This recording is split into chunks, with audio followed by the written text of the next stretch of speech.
सर्दियों से पहले पुतिन यूक्रेन का सरेंडर कराने के प्लान पर काम कर रहे हैं। इसके लिए सबसे पहले कुर्स्क से यूक्रेनी सैनिकों को खदेड़ने की तैयारी है। उसके साथ ही काले सागर से यूक्रेन का कनेक्शन काटने का भी प्लान है।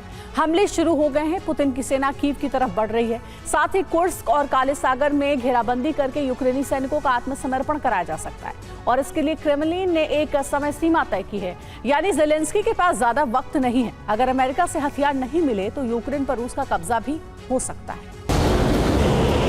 एक साथ 3 मोर्चों पर रूस ने ताबड़तोड़ हमले शुरू कर दिए हैं। रूस का प्लान है कि सर्दियों से पहले यूक्रेन को बैकफुट पर लाया जाए, जिससे ज़ेलेंस्की सरेंडर को मजबूर हो जाए।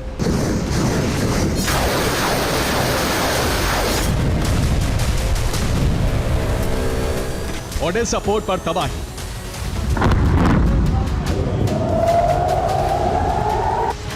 कुर्स्क में स्पेशल ऑपरेशन,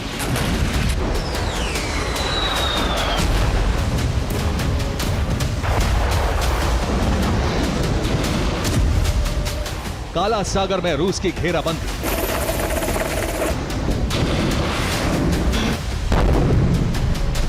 इन 3 फ्रंट पर रूस का पूरा फोकस है। दरअसल रूस चाहता है कि क्रीमिया पर यूक्रेन हमले ना कर पाए, इसलिए वो काला सागर में एक अभेद्य चक्रव्यूह तैयार कर रहा है, जिससे यूक्रेन के सी ड्रोन और कॉम्बैट बोट क्रीमिया तक ना पहुंच पाए।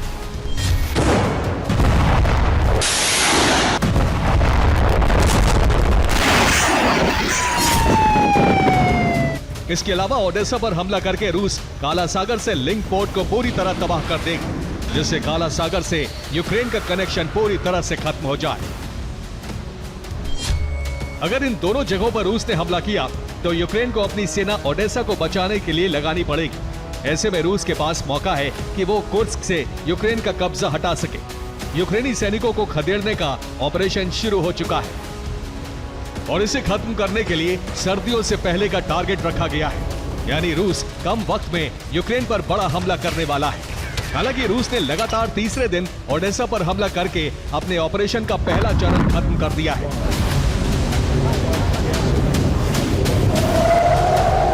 दरअसल ये हमले रूस की कारोबारी और सैन्य मंसूबे को पूरा करने के लिए किए जा रहे हैं।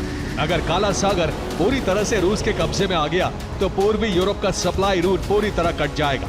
फिर नेटो को बैकफुट पर आना पड़ सकता है।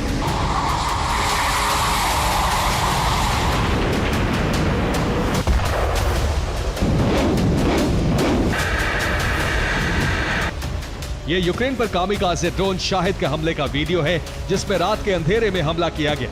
तेज विस्फोट के साथ एक प्रशासनिक इमारत उड़ा दी गई। रूस ने ओडेसा के स्कूल पर भी हमला किया, जिसमें स्कूल की इमारत को नुकसान हुआ। जिस जगह हमला हुआ वहां कोई मौजूद नहीं था।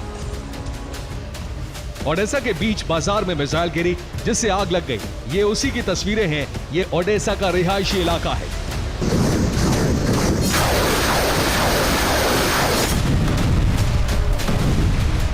इसी तरह के हमले यूक्रेन में जगह जगह किए जा रहे हैं, जिससे ज़ेलेंस्की घबराकर सरेंडर कर दे। लेकिन ज़ेलेंस्की को उम्मीद है कि अमेरिका से मदद मिलती रहेगी, जिससे वो युद्ध में टिका रहेगा। रूस के हमले इतने विध्वंसक हैं, जिससे वो यूक्रेनी सैनिकों को आत्मसमर्पण के लिए मजबूर कर दे। इस तस्वीर को देखिए।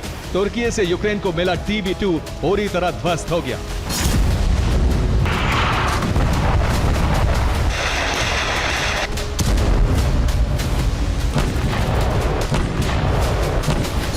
ये हमला माइकोलेव रीजन में किया गया। इसके अलावा ओडेसा पर ड्रोन की बारिश की गई। इसके अलावा ज़ेपोरिजिया में भी बम बरसाए गए। यानी रूस उन तमाम इलाकों से यूक्रेनी फौज को खदेड़ने में जुटा है जहां वो आगे बढ़ रहे हैं। रूस ने कई इलाकों में रूसी फ्लैग लहरा दिया है। अब पुतिन की सेना कीव की तरफ बढ़ रही है, जिससे सर्दियों से पहले यूक्रेन का संपूर्ण संहार कर सके। Bureau report, TV9 Bharatvarsh.